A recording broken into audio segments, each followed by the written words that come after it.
Je suis venu dire, il devait faire transfert. Dès qu'il s'est arrivé net ici, devant moi, l'immeuble a commencé à venir, commencé à crier, les gens commencent à sauter.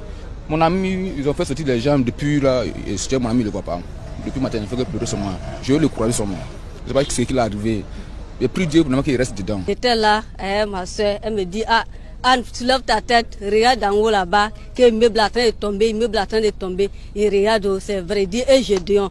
Il y a nos frères qui s'appellent Gédéon, les frères dedans là-bas aussi. On regarde, ils ont fait sortir les autres, lui n'a pas pu faire sortir.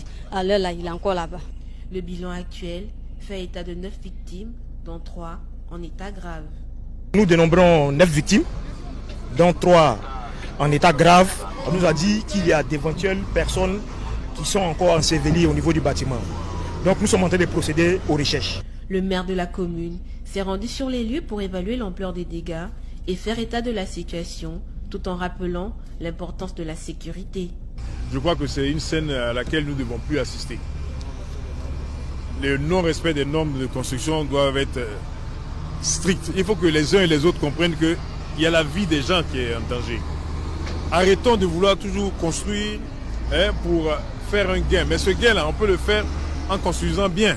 Les causes de cet effondrement ne sont pas encore connues. Pour l'heure, les victimes ont été évacuées dans des unités de soins de la ville.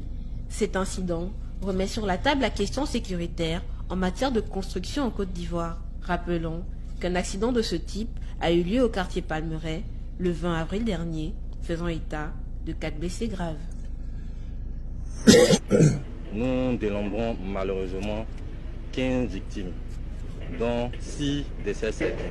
Bilan passé à 8 décès en fin de journée.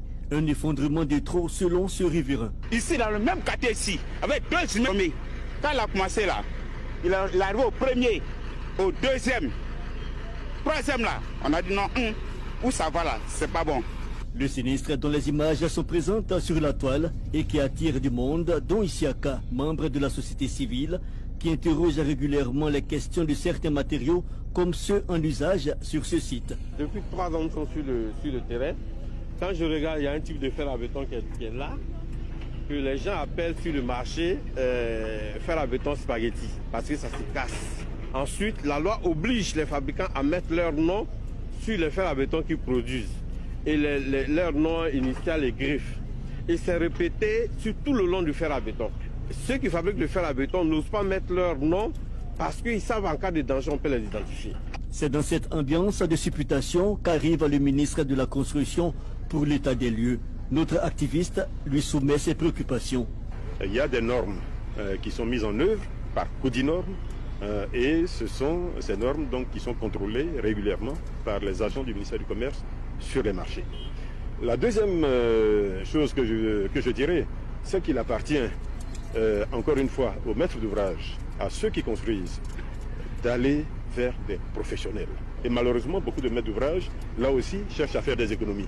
Qu'à cela ne tienne, il y a lieu de situer les responsabilités, selon le ministre Bruno Dabagné-Koné, responsabilité mais aussi action du gouvernement. Nous sensibilisons au maximum.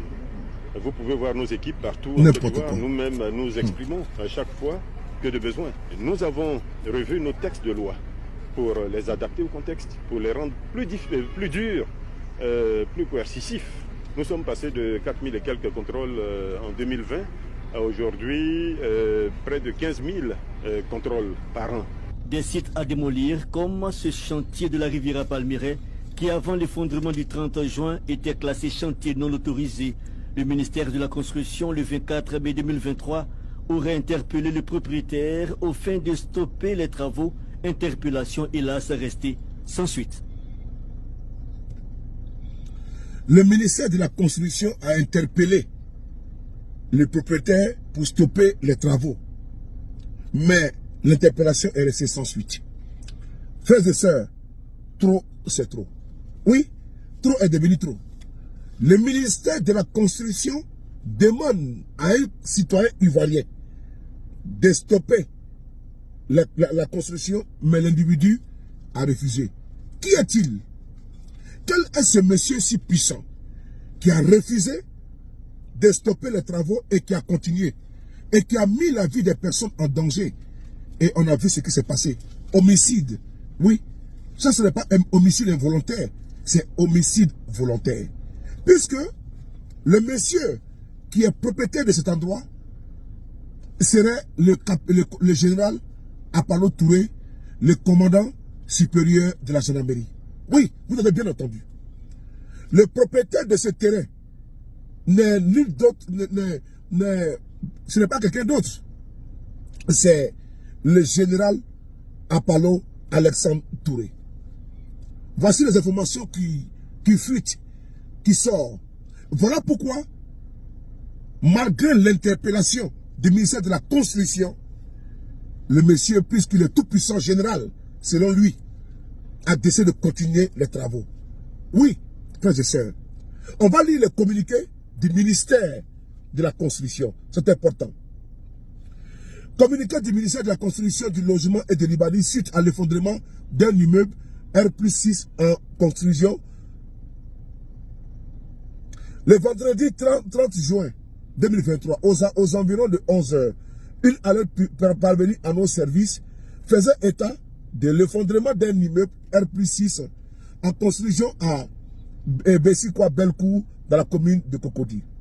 La plateforme collaborative de contrôle de construction a immédiatement diligenté une équipe sur le lieu à l'effet de s'accueillir de la situation. Les premiers constats ont relevé qu'il s'agit de l'effondrement d'un immeuble R+6 non autorisé. Bilan provisoire de ce drame fait état de 8 morts et 9 blessés, évacués d'urgence dans un établissement sanitaire. Il est important de souligner que ce chantier non autorisé a fait l'objet de plusieurs contrôles par nos services, et ce depuis 2022, via multiples injonctions d'arrêt des travaux notifiés au maître d'ouvrage propriétaire. Ce sont un procès verbal de constat d'infraction notifié le 6 septembre 2021, 2. Un procès verbal de poursuite des travaux notifié le 13 décembre 2021. Suite à une notification du procès verbal de poursuite des travaux, nos services ont constaté un arrêt effectif des activités sur le chantier. Cependant, le 24 mai 2023, nos équipes ont pu à nouveau constater une reprise illégale et non autorisée des travaux de construction de l'immeuble, atteignant cette fois-ci le 6e étage. Une convocation a alors été notifiée sur le chantier, à laquelle le maître d'ouvrage n'a pas daigné répondre. Jusqu'à ce que survient le vendredi 30 juin 2023, l'effondrement de l'immeuble. Tout en souhaitant nos condoléances aux familles éplorées et un propre établissement aux blessés, le ministère de la Construction, du Logement et de l'Urbanisme invite encore une fois de plus les maîtres d'ouvrage propriétaires à faire preuve de plus de civisme et de responsabilité. En se conformant aux prescriptions du Code de la construction qui impose entre autres l'obtention préalable d'un permis de construire, le recours obligatoire à un architecte et à des professionnels du cadre bâti à toutes les étapes de la construction. Il convient aussi de rappeler que le non-respect de ces règles expose tout contrevenant à la rigueur de la loi. Est-ce que ce qui a été écrit comme communiqué par le ministère de la Construction, le propriétaire du terrain n'a pas daigné répondre, puisque c'est un homme puissant. Selon eux, c'est un homme puissant. Il met la vie des gens en danger. Il y a plus de 8 morts. Il y a plusieurs morts. Et il y a des gens qui sont encore sous les décombres. Il y a des Ivoiriens, il y a des Ivoiriennes, il y a des personnes sous les décombres. Puisque tout n'a pas été fouillé, il y a des personnes sous les décombres. Mais est-ce que vous trouvez ça normal qu'un terrain de ce genre appartient à un cacique du pouvoir? Il dit bien à un cacique du pouvoir, selon les informations que nous recevons, que l'immeuble appartiendrait à au général Apollo Touré Alexandre, le commandant supérieur de la gendarmerie. Mais lui qui doit faire respecter la loi, lui qui demande aux gens de respecter la loi, lui qui envoie souvent des gendarmes sur des terrains pour aller casser les maisons des gens, c'est lui maintenant qui se comporte comme ça. Mais il y a un problème. Mise en danger de la vie d'autrui, assassinat. Non, ça c'est un assassinat, ça c'est un crime à ciel ouvert. Parce que le matériel qui est utilisé, c'est quoi? Les matériaux utilisés sont des matériaux qui sont déconseillés. On appelle le fer à béton spaghetti. Mais c'est quand même dangereux. Mais les gens jouent avec la vie des gens. On construit un immeuble de 6 étages, de 7 étages, avec un fer qu'on appelle fer à béton spaghetti. Mais c'est pas... Mais je suis quand même... C'est quand même affligeant. Fer à béton spaghetti pour construire un immeuble de 6 étages. Et parce qu'on doit loger les gens là-bas, il va payer chacun peut-être 300 000, 400 000 francs par mois, par maison. Fer à béton spaghetti qui est fabriqué en Côte d'Ivoire. Je dis bien en Côte d'Ivoire. Et les entreprises qui fabriquent ces fer à béton spaghetti, la loi les ordonne d'écrire, je dis bien d'écrire les noms sur les fer à béton spaghetti. Mais ils ne le font pas. Parce qu'ils savent que s'il y a des drames comme maintenant, ils seront épinglés par la justice. Et qu'est-ce qu'ils font? Ils fabriquent du fer à béton spaghetti et ils introduisent sur le marché. Ils vendent ça en toute liberté en Côte d'Ivoire. Nous avons des inspecteurs en Côte d'Ivoire, les contrôleurs des prix qui sont en Côte d'Ivoire. Mais ils vendent ces fer à béton, mais qui sont exposés, qui sont vendus.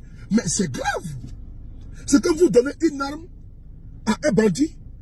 C'est-à-dire que vous partez au marché, on vend des pistolets sur les étals des femmes.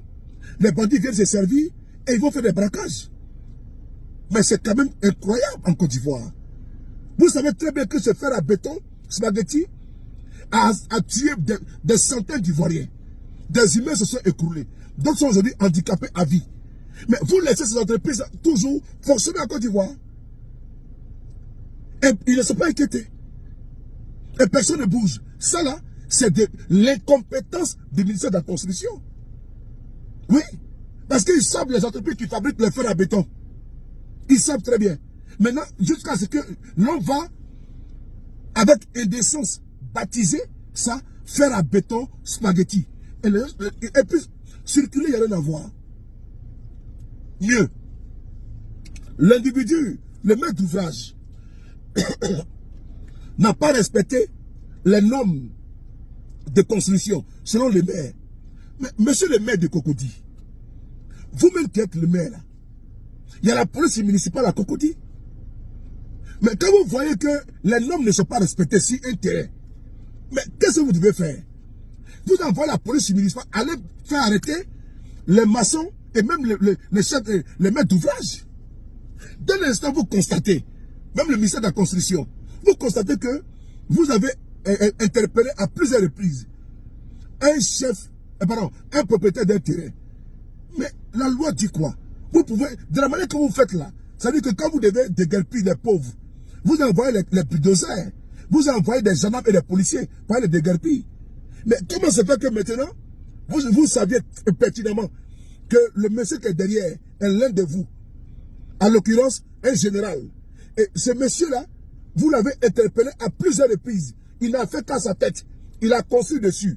Vous l'avez convoqué. Il n'a absolument rien dit. Actuellement, il y a mort d'homme. Mais on doit le mettre aux arrêts. On doit le mettre aux arrêts. C'est sans pitié, sans état d'âme. C'est-à-dire que vous-même, vous savez très bien que l'immeuble allait s'écrouler. Vous-même, vous savez que c'était mis en danger de la vie d'autrui. Et donc, vous avez écrit à la personne, au propriétaire de l'immeuble. Vous ne pouvez pas dire que, c'est-à-dire que tu donnes une voiture, comment dirais-je, une voiture, comment dirais-je, une Ferrari, à quelqu'un qui n'a jamais conduit, qui est un cycliste, qui n'a pas de permis de conduire. Et vous levez un jour, vous lui donnez une Ferrari pour qu'il puisse conduire. Mais c'est ça qu'elle a. C'est l'utilisation parfaite. Parce que vous autorisez quelqu'un à construire un immeuble que vous savez pertinemment que l'immeuble là va tuer des gens. Mais comme la personne est un haut placé, mais imaginez-vous, si c'était quelqu'un, un Ivoirien lambda, il serait actuellement aux arrêts. Si c'était un Ivoirien lambda, il serait actuellement où je vous parle là, aux arrêts.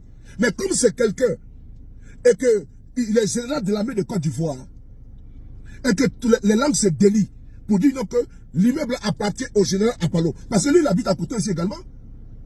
Mais donc, on ne peut pas envoyer les gendarmes pour aller arrêter ceux qui font les travaux sur le terrain. Parce que c'est leur patron là, c'est pour lui le terrain.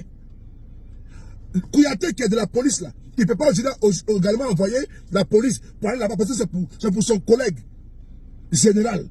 Donc entre eux, c'est-à-dire qu'eux-mêmes qui doivent être exemplaires là, ils ne le sont pas. Ils ne le sont pas. Ceux qui doivent faire respecter la loi. Mais quand c'est pour envoyer des bulldozers, c'est la famille Bondi, pour aller casser. Quand c'est pour envoyer les bulldozers à Cocody,